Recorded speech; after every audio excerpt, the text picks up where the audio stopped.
533 centimeters in feet? First of all, we need to know the value of 1 centimeter in feet. It's always 1 centimeter equals 0.03280839895 feet. Now we have to multiply 0.03280839895 by 533.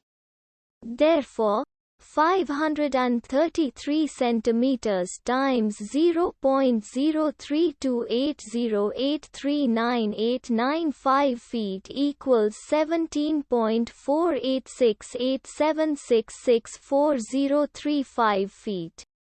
So, in other words, 533 centimeters equals 17.486876644035 feet.